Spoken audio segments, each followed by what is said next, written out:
कार्यक्रमको साथमा राष्ट्रिय वाणिज्य ब्याङ्क, किनकि हामीले बुझेका छौँ आफ्नो भनेको आफ्नै हुन्छ। कुमारी ब्याङ्क, सबैका लागि सधैँका लागि। ग्लोबल आइएमई ब्याङ्क, सबैका लागि bank. Sunrise bank, rising to serve. हामी सँगसँगै। मेगा ब्याङ्क नेपाल लिमिटेड, विश्वास जित्दै अघि बढ्दै। लक्ष्मी ब्याङ्क, लक्ष्य छ, लक्ष्मी ब्याङ्क छ, हामी सबैको bank. Nepal Bangladesh bank. Shangrila development bank limited, स्थानीय विकासको आधार। Prime life insurance company limited, सुरक्षित भविष्य। Lumbini general insurance company limited, ensuring risks for prosperity. Progressive Finance Limited, our business is to finance yours. NIBL Ace Capital, managing shares, managing investments. चालु आर्थिक वर्षको 9 महिनामा पुँजीगत खर्च 30% अर्थात् 1 खर्ब 5 अर्ब रुपैयाँ मात्र भएको छ। यो वर्षका लागि 3 खर्ब 52 अर्ब रुपैयाँ पुँजीगत बजेट विनियोजन गरेको छ। यस्तै राजस्व सङ्कलन पनि 68% अर्थात् 6 खर्ब 83 अर्ब रुपैयाँ भएको छ। राजस्वतर्फ यो वर्षको लक्ष्य 10 खर्ब 11 अर्ब रुपैयाँ हो। यता पछिल्लो समय व्यापारीले तरकारी, फलफुल, दाल, चामल लगायतका खाद्य सामग्रीमा मनपरी मूल्य निर्धारण गर्ने गरेको भन्दै आवश्यक निरीक्षण र नियमनका लागि उपभोक्ताले सरकारलाई आग्रह गरेका छन्। नमस्कार, कार्यक्रम अर्थको आजको श्रृङ्खलामा म आकाङ्क्षा उपाध्याय स्वागत गर्दछु। आज हामी कोरोनाको दोस्रो लहरले तङ्ग्रिँदै गरेको अर्थतन्त्रमा अर्को सङ्कट सृजना, मुलुकको शोधनान्तर स्थिति मासिक रूपमा घट्दै, शेयर बजारले नयाँ रेकर्ड बनाउँदै लगायत साताका थप आर्थिक गतिविधि लिएर उपस्थित भएका छौँ। आउनुहोस् आजको कार्यक्रम सुरु गरौँ। कोरोना महामारी नियन्त्रणका लागि गरिएको लकडाउनका कारण थलिएर पछिल्लो समय बिस्तारै चलायमान बन्न थालेको मुलुकको अर्थतन्त्रमा पुनः कोरोना सङ्क्रमणको जोखिम बढ्न थालेपछि चिन्ता थपिएको छ। पछिल्लो समय कोरोनाको दोस्रो लहर सुरु भएसँगै सरकारले फेरि लकडाउन गर्ने हो कि भन्ने त्रास आम सर्वसाधारणदेखि उद्योगी व्यवसायी समेतलाई छ। तर अधिकांशको सुझाव स्वास्थ्य मापदण्डमा कडाई गर्दै लकडाउन भने गर्न नहुनेमा छ। स्वास्थ्यका जुन एउटा मापदण्ड छ नि, जुन हाम्रो चाहिँ गभर्मेन्टले पनि, हाम्रो स्वास्थ्य मन्त्रालयले पनि बोलेका छन्, एउटा WHO ले पनि बनाएको छन्, तिनलाई चाहिँ स्पेसली पालना गरेर एउटा चाहिँ काम गर्ने वातावरण चाहिँ बनाऊ। लकडाउन वाज निषेधाज्ञा इज नट द सोल्युसन। त्यसले चाहिँ हाम्रो समग्रमा चाहिँ आर्थिक चाहिँ क्रियाकलापलाई एकदम ध्वस्त पारिदिन्छन्। त्यसले गर्दाखेरि अहिले चाहिँ प्रोटोकललाई मेन्टेन गरेर कसरी काम गर्ने वातावरण बनाउनुपर्छ र इकोनोमिकलाई चलायमान गर्नको लागि चाहिँ कसरी गर्नुपर्छ भन्ने त्यतातिर हामीले हाम्रा मेम्बरहरूलाई र पनि एउटा जागरुक नागरिकको हिसाबले पनि हामीले काम गर्नुपर्छ। खुला आँखाले हेर्दाखेरि ओहो यी क्षेत्रहरू त पहिलाको लयमा फर्कियो है भनेका क्षेत्रहरू, उदाहरणको लागि ब्याङ्क, हाम्रो यो चाहिँ टेलिकम्युनिकेसनसँग सम्बन्धित हाम्रो एनटिसीका कुरा, अब एनसेलका कतिपय गतिविधि त हामीले त मान्छेले चाहिँ डाटा किन्यो, मान्छेले फोन त चलायो, पहिलाको जस्तै गतिविधि भएको छ नि भनेर हामीले आशा गरेका केही क्षेत्रहरू पनि अङ्कमा व्यक्त भएनन्। अङ्कमा चाहिँ 100 हुनुपर्नेहरू 72 मा मात्रै आइपुगेका रहेछन्। ठुल्ठुलो ट्रान्ज्याक्सन अनि ठुलो गतिविधिहरू, ठुला लगानीका कुराहरू र ठुला लोनसँग सम्बन्धित कुराहरू चाहिँ वेट एन्ड सीमै भएको हुनाले गतिविधि पहिलाको लेभलमा फर्क्यो भनेको क्षेत्रहरू पनि त्यो क्षेत्रमा नफर्केको र कतिपय क्षेत्र त फर्केकै छैन। सङ्क्रमण नियन्त्रणका लागि यस अघिको 22 हप्ता लामो लकडाउनले मुलुकको अर्थतन्त्रमा 42% सङ्कुचन आएको थियो। यदि अब फेरि लकडाउन भएमा अर्थतन्त्रमा त्योभन्दा ठुलो सङ्कट आउने अर्थशास्त्रीको अनुमान छ। अघिल्लो चोटिको जुन 22 हप्ताको बन्द हुँदाखेरिको अङ्कमा निकाल्दाखेरि चाहिँ कस्तो देखिन्थ्यो भन्दा चाहिँ 100 रुपियाँ बराबरको आर्थिक गतिविधि हुनुपर्ने ठाउँमा त्यो 22 हप्ताभित्र हाम्रो 42 रुपियाँ बराबरको मात्रै आर्थिक गतिविधि भएको थियो ओभरअल अर्थतन्त्रको।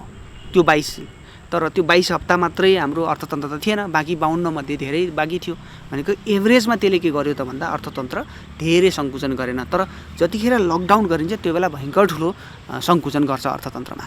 तर त्यो अब त्यो सङ्कुचन अब हामीले गर्ने लकडाउनहरू मानौँ, अब हामीले लकडाउन चाहिँ 2 महिना गर्नुपर्ने स्थिति आयो भने त्यो 8 हप्तादेखि 9 हप्ता लकडाउन गर्नु पर्यो भने त्यो बिचमा के हुन्छ त भन्दा अर्थतन्त्र त्यही ठुलो पहिलाको जुन 42% वाला सङ्कुचन थियो त्योभन्दा पनि ठुलो सङ्कुचन हुनसक्छ। किन भन्दा मान्छेसँग चाहिँ प्रत्यक्ष, अप्रत्यक्ष, औपचारिक र अनौपचारिक इन्सुरेन्स थियो।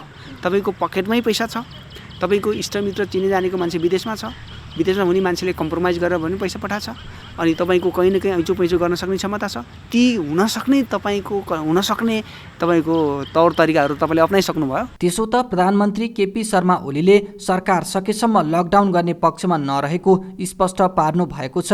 उद्योगी व्यवसायी पनि लकडाउनको पक्षमा छैनन्। उनीहरूले लकडाउन समस्याको समाधान नभएको बताएका छन्। विश्व स्वास्थ्य सङ्गठनको मापदण्ड पालना गर्दै अर्थतन्त्रलाई चलायमान बनाउनु पर्ने उनीहरूको सुझाव छ। कोभिडको इन्जेक्सन भ्याक्सिनहरू पनि आइसकेका छन्। त्यो भ्याक्सिनहरूलाई चाहिँ अब अलिकति महँगो भएर या सस्तो भएर पनि त्यसमा चाहिँ बढी टाउको नदुखाइकन त्यसलाई उपलब्ध कसरी गराएर त्यसलाई चाहिँ काम गर्ने वातावरण बनाउनको लागि र हाम्रा चाहिँ वर्कर भयो, हाम्रो जनता भयो, हाम्रो चाहिँ म्यान टु म्यान भयो, सबैलाई चाहिँ हामीले त्यो कोभिडको भ्याक्सिनहरू दिनको लागि कसरी चाहिँ गर्न सकिन्छ भने त्यसमा नेपाल सरकारले एउटा चाहिँ एज ए अटोट लिएर काम गर्ने वातावरण बनायो भने, त्यो ल्याउन भयो भने मेरो विचारले त्यसमा चाहिँ पैसामा अलिकति नउल्झौँ। अहिलेको लागि $4 भन्छ कि $5 भन्छ कि $4.5 भन्छ, त्यसमा नउल्झिकन त्यसलाई चाहिँ सुचारू रूपमा ल्याएर हामीले चाहिँ आफ्ना चाहिँ सबै जनतालाई पनि हामीले चाहिँ त्यो इन्जेक्सन र निजी क्षेत्रका वर्करलाई, स्टाफलाई, एक्जिक्युटिभहरूलाई पनि हामीले चाहिँ त्यो दिने वातावरण र प्रायोरिटीमा दिने वातावरण चाहिँ बनाउनको लागि हामी चाहिँ अपिल नै गरिरहेछौँ नेपाल सरकारसँग। यसअघि गरिएको लकडाउनमा झन्डै 90% भन्दा बढी उद्योग धन्दा बन्द भएका थिए। लाखौं व्यक्ति बेरोजगार बनेका थिए। साना र मझौला उद्योगी व्यवसायीलाई त व्यवसाय बचाउन मात्र होइन, जीवन धान्न निकै कष्ट भएको थियो। फेरि लकडाउन गरे थुप्रै अत्यावश्यक वस्तुको अभाव भोग्नु पर्ने मात्र नभई मानवीय विश्वासमा समेत सङ्कट सिर्जना हुने चेतावनी अर्थशास्त्रीको छ। ब्याङ्कबाट पैसा लिने दिने, व्यापारमा मान्छेको एक आपसको विश्वास, ट्रस्ट, सोसल ट्रस्ट जसलाई भनिन्छ, जुन क्यापिटल हो। मेरो तपाईँप्रति विश्वास, तपाईँको मप्रति विश्वास, मेरो छेउ छिमेकीप्रति विश्वास, मैले चाहिँ किन्ने मान्छेसँग विश्वास, किन्ने मान्छेले बेच्ने मान्छेप्रति विश्वास, जुन समाज भन्ने कुरा चाहिँ एउटा विश्वासमा टिकेको हुन्छ। त्यो विश्वासमा के जति कहीँ न कहीँ धर्म रह्यो भनेदेखि अनि के हुनसक्छ भन्दा चाहिँ मलाई के को डर छ भन्दा चाहिँ आर्थिक पाटोको डर, भुकमरीको डर त एक ठाउँमा छँदैछ। त्यहाँमाथि भुकमरी पछिको त्यो सोसल अर्डर नै बिग्रिने लेभलको जान सक्छ भनेको कहीँ न कहीँ अब दोस्रो लेभलको पनि त्यति नै लेभलको लकडाउन भयो भने कहीँ न कहीँ त्यो लुटपाट लेभलको समाज त्यतातिर जान्छ कि त, अनि हाम्रो ल एन्ड अर्डरले चाहिँ धान्न नसक्नेतिर जान्छ कि त, अनि हामीले अघिल्लोचोटि मास्क नै सर्टेज भएको जस्तो गरी अब चाहिँ के छ फेरि अब मास्क अरू कुराहरूको सर्टेज हुनसक्छ। किन भन्दा हामीले चाहिँ प्रत्यक्ष अप्रत्यक्ष लोन लिने अथवा राज्यको टुक्रीबाट खर्च गर्ने, ट्याक्स कलेक्ट गरेर खर्च गर्ने जुन क्षमता थियो हाम्रो, त शिक्षा र स्वास्थ्यमा त भयङ्कर पहिलाभन्दा पनि बढी खर्च गरेको थियो नि त खर्चको हिसाबले। त भनेको हामीले चाहिँ शिक्षा र स्वास्थ्यमा त्यो लेभलको खर्च गर्न नसकिने हो कि भनेको कहीँ न कहीँ सङ्केत त गर्यो नि त। सरकारले चाहिँ बन्द गर भन्दाखेरि बोर्डिङ स्कुल बन्द गर्न नसक्नुको सङ्केत त कहीँ न कहीँ हाम्रो ढुकुटी रित्तो छन्। सरकारले तिमीहरूको स्कुललाई परेको घाटा अथवा स्कुललाई परेको मर्का हामी पहिला चाहिँ बेहोर दिन्छौँ है, अथवा बेहोर दिन्छौँ भने हामी कहीँ न कहीँ हेर्छौँ है तँलाई भन्ने कहीँ न कहीँ त भनेको छ नि त। त्यहाँनिर चाहिँ स्कुलहरू कन्भिन्स नभएको भएर त खोल बन्द गर्न मानेको छैन भने एउटा कहीँ न कहीँ सङ्केत त देखियो नि। कोरोनाले मुलुकको अर्थतन्त्रमा 4 खर्ब रुपियाँको क्षति भएको अनुमान छ। भर्खरै प्रस्तुत गर्यौं अर्थतन्त्रमा कोरोनाको प्रभाव सम्बन्धी सामग्री। अबको पालो ब्रेक।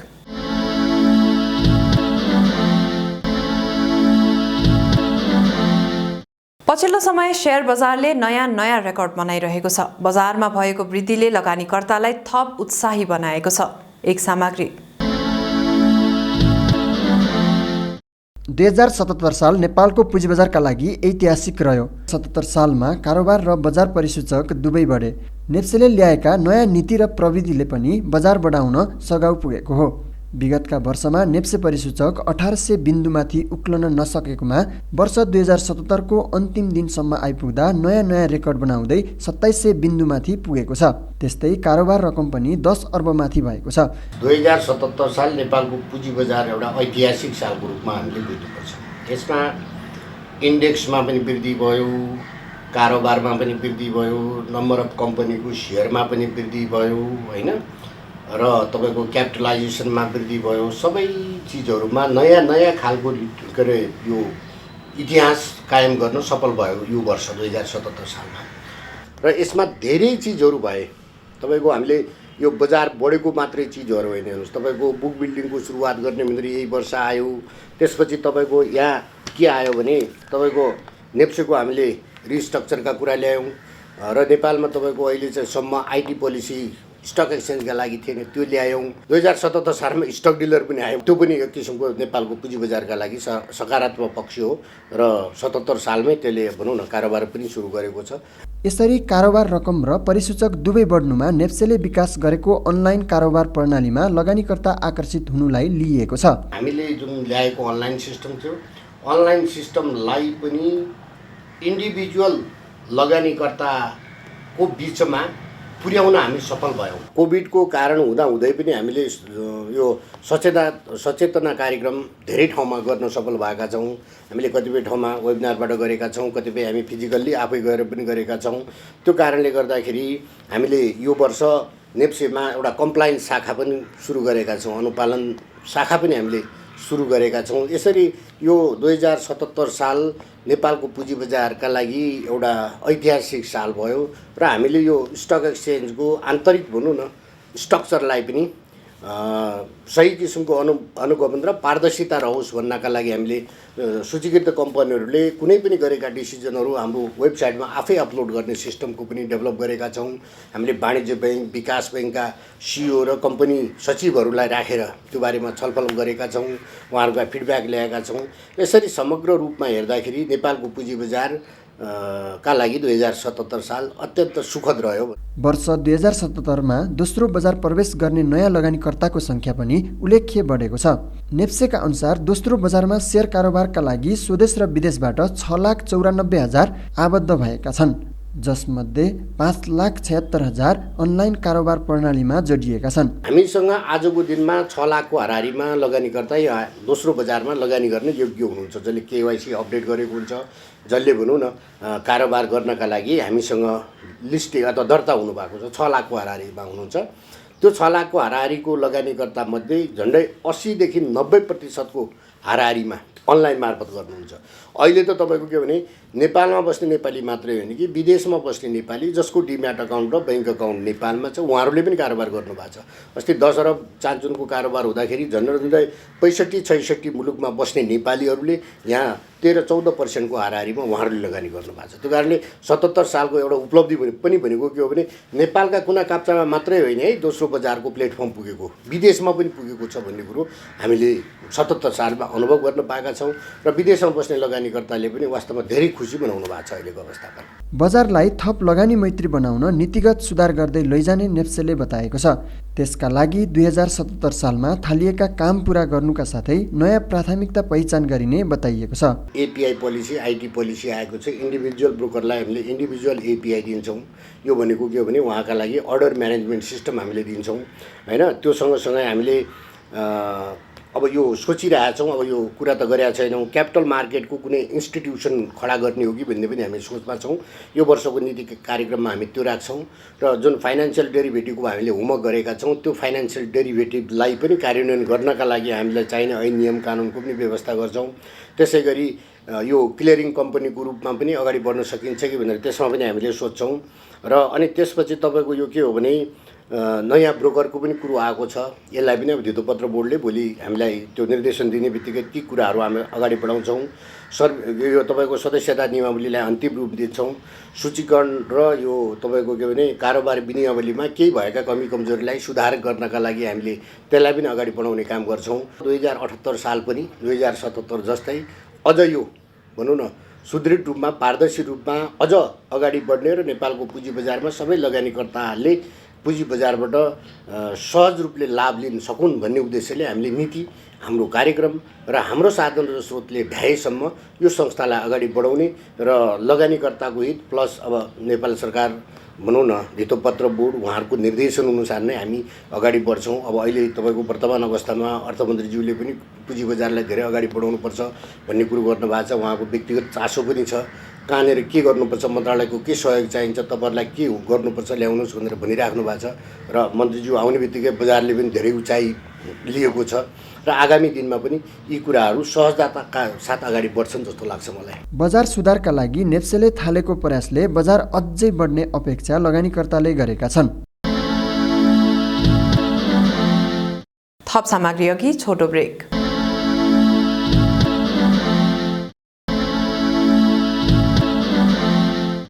कोरोना बिमामा हालसम्म 60,587 जनाले 5,85,15,00,000 रुपैयाँ बराबरको दाबी भुक्तानी लिएका छन्। बिमा समितिका अनुसार कोरोना बिमामा हालसम्म 91,673 जनाले दाबीका लागि आवेदन दिएका छन्। यस्तै कोरोनाकै बीच छिमेकी मुलुक चीनको अर्थतन्त्र 18.3% विस्तार भएको छ। पछिल्लो त्रैमासको अध्ययन प्रतिवेदन अनुसार राष्ट्रिय अर्थतन्त्र राम्रो ढङ्गबाट अघि बढिरहेको चिनिया अधिकारीले जनाएका छन्। थप आर्थिक सामग्री सहितको अबको प्रस्तुति बिजनेस राउन्डअप। कृषि तथा पशुपक्षी विकास मन्त्रालयले यो वर्ष रासायनिक मलको अभाव नहुने जनाएको छ। आगामी असार, साउन र असोजसम्मका लागि किसानले मल पाउने अवस्था बनिसकेको मन्त्रालयका सचिव डाक्टर योगेन्द्र कुमार कार्कीले जानकारी दिनुभयो। हाल 1,62,000 मेट्रिक टन रासायनिक मल मौजदात रहेको छ। सरकारले बङ्गलादेशबाट खरिद गरेर ल्याउन लागेको 50,000 मेट्रिक टन मध्ये दोस्रो चरणको बाँकी मल पनि छिट्टै नेपालभित्र नै मन्त्रालयले जनाएको छ। दोस्रो चरणको मल चाहिँ अब छिट्टै नै आउँछ, 10-15 दिनमा सुरु हुन्छ भन्ने लागेको छ। हाम्रो कुराहरू कानीहरू भइरहेछ। एक प्लट मल आइसकेको छ। हामीलाई करिबन 25-27,000 मेट्रिक टन मलहरू आइसकेको छ। 50,000 मेट्रिक टन चाहिँ मलहरू आउनुपर्ने हो र हाम्रो मान्छेहरूले पनि कृषि सामग्री कम्पनीले पनि उहाँहरूसँग छलफलहरू गरिरहनु भएको छ, ल्याउने कार्यक्रमहरू गरिरहनु भएको छ। किनभने एउटै रुटबाट आउने भएकोले चाहिँ अरू मलहरू पनि आइरहेछ र हाम्रो के छ भने अहिले स्टक मलहरू छ। हामीसँग मलको अहिले अभाव छैन। हामीसँग आजको दिनमा पनि युरिया पनि, डिएपी पनि, पोटास पनि हामीसँग चाहिँ प्रशस्त मात्रामा स्टक छ। त्यसले गर्दाखेरि हामीलाई अभाव छैन। असार साउनमा हामीलाई चाहिँ धान हो, टप ड्रेसिङ गर्नुपर्ने हो, हामीलाई मलको अभाव हुँदैन। धान प्लान्टेसन गर्नेको कुराहरू अथवा चाहिँ टप ड्रेसिङ गर्नलाई मलको अभाव छैन। म यो कुरा गर्न चाहन्छु। कहीँ कतै वितरण प्रणालीमा प्रब्लम छ भने हामीलाई जानकारी हुनुपऱ्यो, कृषि सामग्री कम्पनीलाई हुनुपऱ्यो, साल ट्रेनिङलाई हुनुपऱ्यो। हाम्रो चाहिँ मल हेर्ने महाशाखा छ, त्यसलाई जानकारी हुनुपऱ्यो। त्यसको हामी निराकरण गर्छौँ। यसको दिस इज द प्रब्लम चाहिँ सल्भ भएको छ। यस्तै सरकारले मल अभावको समस्यालाई दीर्घकालीन रूपमा नै हल गरी किसानलाई समयमै मल उपलब्ध गराउन विभिन्न वैकल्पिक कामहरू गरिरहेको जनाएको छ। त्यसका लागि G2G र ग्लोबल टेन्डर गरी मल आयातको बाटो खुला गरिएको छ भने नेपालमै रासायनिक मल कारखाना सञ्चालन गर्ने प्रस्ताव पनि मन्त्री परिषदबाट स्वीकृत भई आवश्यक प्रक्रिया अघि बढिसकेको जनाइएको छ। ग्लोबल टेन्डर मार्फत मलहरू ल्याउने, अर्को चाहिँ हामी चाहिँ विभिन्न छिमेकी राष्ट्रहरू मार्फत चाहिँ G2G मार्फत पनि मल ल्याउने र अर्को चाहिँ हामी चाहिँ निकट भविष्यमै नेपालमा चाहिँ मल कारखाना खोल्ने भन्ने हाम्रो चाहिँ जुन चाहिँ कुरा छ। त्यसअनुसार चाहिँ नेपाल सरकार चाहिँ क्याबिनेटबाट चाहिँ अस्ति चैत 12 गते चाहिँ नेपालमा मल कारखाना खोल्ने, युरिया मल कारखाना खोल्ने भनेर डिसिजन पनि भइसकेको छ। 1,03 अर्बको चाहिँ हामीले चाहिँ सबैभन्दा सस्तो चाहिँ नेचुरल ग्यास गर्दा त्यो छ भनेदेखि चाहिँ हामीले चाहिँ वाटर इलेक्ट्रोलाइसिस गर्दाखेरि 1 खर्ब करिबन चाहिँ 69 अर्ब जतिको त्यो प्रस्तावहरू छ। त्यसलाई चाहिँ हामीले क्याबिनेटले डिसिजन गरिसकेको छ। अविलम्ब गर्नको लागि चाहिँ लगानी बोर्डमा गइसकेको छ हैन, लगानी बोर्डमा गइसकेको छ। हामीले प्राविधिक रूपमा चाहिँ कसरी सपोर्ट गर्ने भनेर चाहिँ हामीले एउटा कार्यदल बनाएर चाहिँ अगाडि बढाइरहेका छौँ। हामीले चाहिँ सम्पूर्ण प्राविधिक दृष्टिकोणबाट गर्नुपर्ने सहयोगहरूको लागि। त्यसले गर्दाखेरि हामी आशावादी छौँ कि यो हुन्छ। 5 वर्षको सट्टा 6 वर्ष होला, 6 को सट्टा ढिलो भयो भने 7 वर्ष होला। हाल नेपाली बजारमा दैनिक 1,000 देखि 1,200 मेट्रिक टन मल खपत हुने गरेको छ। चालु आर्थिक वर्ष 2077-78 को फागुनसम्म मुलुकको शोधनान्तर स्थिति 68 अर्ब रुपियाँले बचतमा छ। गत आर्थिक वर्षको सोही अवधिमा शोधनान्तर स्थिति 37 अर्ब रुपियाँले बचतमा थियो। नेपाल राष्ट्र बैंकको वित्तीय प्रतिवेदन अनुसार फागुनसम्मको वार्षिक तुलनामा शोधनान्तर बचत बढेको देखिए पनि गत पुस र माघको तुलनामा भने बचत रकम कम देखिएको छ। गत पुसमा शोधनान्तर स्थिति 1,24 अर्ब रुपियाँले बचतमा थियो। यसरी शोधनान्तर बचत मासिक रूपमा घट्दै जानुले बाह्य क्षेत्रमा चुनौती बढिरहेको संकेत गर्छ। बाह्य क्षेत्रमा शोधनान्तर बचतै छ, विप्रेषण प्रवाह राम्रै छ, तर हामीले अघिल्लो महिनासँग तुलना गऱ्यौँ भने विप्रेषण प्रवाह अलिकति घट्दो दरमा छ र शोधनान्तर स्थिति पनि माघ महिनामा 97 अर्ब रुपियाँ बचतमा थियो भने अहिले 68 अर्बमा घटेको छ। यसले गर्दा अलिकति शोधनान्तरमा अब घट्दै जाने हो कि भन्ने एउटा सङ्केत गरेको छ। यो घट्नुको मुख्य कारण चाहिँ विप्रेषण वृद्धि दर कम भएको छ, सँगै आयात बढेको छ। माघभन्दा अगाडि पुससम्म आयात नेगेटिभ थियो, घटेको थियो भने माघमा बराबर जस्तो 0.01% बढेको थियो भने फागुनमा आउँदा 2.1% बढेको छ। यसले गर्दा आयात चाहिँ उल्लेख्य ढङ्गले बढेको स्थिति छ। त्यो आयात बढेकोले गर्दा शोधनान्तरमा चाप परेको स्थिति छ। अब आयातको वृद्धि दर सायद यो फागुन चैतबाट अलिक कम हुन्छ कि भन्ने एउटा अपेक्षा पनि छ। अब आयात यदि यही दरमा बढ्यो भने यही रफ्तारमा बढ्ने र विप्रेषण आप्रवाह चाहिँ घट्दै जाने स्थिति भयो भने शोधनान्तर स्थितिमा चाप पर्छ कि भन्ने हाम्रो आकलन चाहिँ छ। शोधनान्तर बचत कम हुँदै जाँदा विदेशी विनिमय सञ्चिति पनि दबावमा पर्न जान्छ। कुल विदेशी विनिमय सञ्चिति फागुन मसान्तसम्म 14 खर्ब 36 अर्ब 54 करोड रुपियाँ पुगेको छ। चालु वर्षको 8 महिनाको आयातलाई आधार मान्दा ब्याङ्किङ क्षेत्रसँग रहेको विदेशी विनिमय सञ्चितिले 12.5 महिना वस्तु र 11.3 महिनाको वस्तु तथा सेवा आयात धान्न पर्याप्त हुन्छ। अहिलेको विदेशी विनिमय सञ्चितिले पनि 11 महिनाभन्दा बढीको वस्तु तथा सेवा आयात धान्न सक्ने क्षमता राख्छ। हाम्रो मौद्रिक नीतिको लक्ष्य 7 महिनाको हो वस्तु तथा सेवा आयात धान्न सक्ने। त्योभन्दा माथि राम्रै कुसनमा राम्रै स्पेसमा हामी छौँ। त्यसकारण अहिले नै आतिनुपर्ने स्थिति छैन। 11 महिनाभन्दा बढीको धन्ने 12 महिनासम्मको वस्तु तथा सेवा आयात गर्न सक्ने विदेशी विनिमय सञ्चिति हुनु भनेको धेरै राम्रो अवस्था चाहिँ हो। देशबाट बाहिरिने विदेशी मुद्राको तुलनामा भित्रिने रकम बढ्दा शोधनान्तर बचतमा जाने गर्छ। यसमा रेमिट्यान्स आयको पनि ठूलो भूमिका रहन्छ। फागुनमा रेमिट्यान्स आय 8.6%ले वृद्धि भई 6 खर्ब 42 अर्ब 14 करोड रुपियाँ रहेको छ। धरहराको निर्माण अन्तिम चरणमा पुगेको छ। 6 वर्ष अघि भूकम्पका कारण पूर्ण रूपमा क्षति भएको धरहरा अहिले नयाँ स्वरूप र शैलीमा 22 तल्ला निर्माण सम्पन्न भइसकेको छ। धरहरामा राखिने गजुरको काम पनि सकिएको जनाइएको छ। धरहरा निर्माणको काम अन्तिम चरणमा पुगे पनि त्यस वरपर निर्माण हुने अन्य संरचनाको अधिकांश काम भने बाँकी नै छ। तर वैशाख 11 गते धरहराको प्रधानमन्त्री केपी शर्मा ओलीले उद्घाटन गर्ने कार्यक्रम तय गरिएको छ। 4वटा मेन कम्पोनेन्ट छ। एउटा Dharahara tower with double basement भयो। अब त्यो चाहिँ स्ट्रक्चर सिधिसकेको छ। त्यसको फिनिसिङको चरणमा छ भने अरू ट्रिपल बेसमेन्ट पार्किङ चाहिँ स्ट्रक्चरको काम भइरहेछ। लगभग त्यसको 60% को काम सिद्धियो। त्यसपछि आएर मेन म्युजियम छ हाम्रो तेस्रो कम्पोनेन्टमा प्लस भूकम्प म्युजियम छ। त्यसको पनि हामीले पहिलो तला सिद्धेर दोस्रो तलाको चाहिँ आधी ढलान स्ल्याब ढलान गर्न कोसिस गरिरहेछौँ। त्यहाँ चाहिँ सेमी बेसमेन्ट छ 4.5 तला भयो। अनि त्यसपछि चौथो कम्पोनेन्टमा चाहिँ इटरी र क्यान्टिन ब्लक छ। त्यो सुरु गरेका छैनौँ हामीले। त्यो सुरु गर्ने चरणमा छौँ। त्यसपछि बााउन्ड्री वालको काम भइसकेको छ। अरू चाहिँ हाम्रो चाहिँ दुईवटा एउटा रेस्टोरेसन गर्नुपर्ने काम छ। एउटा चाहिँ हाम्रो सुन्दरलाई जीवित पार्नुपर्ने छ। पानी बगाउने र चाहिँ बाहिर बगाउने काम पनि नखुतिर बगाउने काम पनि हामीले चाहिँ सर्वे गरिसकेका छौँ। अर्को चाहिँ पुरानो धरहरा यो भीमसेन टावर भन्छ नि पहिला, त्यहाँ टफन क्लासले छोड्नुपर्ने छ। अहिलेको फिनिसिङको चाहिँ हाम्रो चाहिँ यो 50-50 को छ कि स्ट्रक्चर चाहिँ 50% छ भने फिनिसिङ 50% छ। भर्खर 50% को चरणमा पास गरिरहेछौँ। त्यही भएर यसको चाहिँ सुन्दर रूप छन्। यसको फिनिसिङको कामहरू गर्न गाह्रो पनि छ फिनिसिङको कामहरू। त्यही भएर चाहिँ मेरो विचारमा 1 देखि 1.5 वर्ष चाहिँ अहिले चाहिँ हामीलाई लाग्ला। समय चाहिँ हामीलाई पुस 10 गते 2048 मा थपेको छ। 29 रोपनी क्षेत्रफलमा फैलिने धरहरा परिसरमा म्युजियम, थिएटर, वाटर फाउन्टेन, आकर्षक बगैँचा, रेस्टुरेन्ट, पार्किङ लगायतका सुविधाहरू हुनेछन्। धरहरामा भर्याङ चढेर मात्र होइन, लिफ्टबाट पनि उक्लन सकिनेछ। रमन कन्स्ट्रक्सन्सले 2075 कार्तिक महिनादेखि निर्माण कार्य सुरु गरेको 22 तल्ला रहेको धरहराको कुल निर्माण लागत 3 अर्ब 45 करोड रुपैयाँ छ। यी थिए आजका प्रस्तुतिहरू। थप आर्थिक गतिविधिका लागि हाम्रो अफिसियल वेबसाइट www.arthokartha.com लगइन गर्न सक्नुहुनेछ।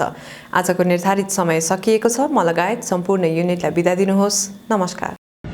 यस कार्यक्रमको साथमा राष्ट्रिय वाणिज्य ब्याङ्क, किनकि हामीले बुझेका छौँ आफ्नो भनेको आफ्नै हुन्छ। कुमारी ब्याङ्क, सबैका लागि सधैँका लागि। ग्लोबल आइएमई ब्याङ्क, सबैका लागि bank. Sunrise Bank, rising to serve. हामी सँगसँगै।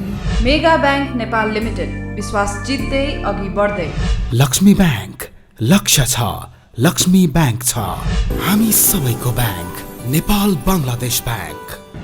साङ्ग्रिला डेभलपमेन्ट ब्याङ्क लिमिटेड, स्थानीय विकासको आधार।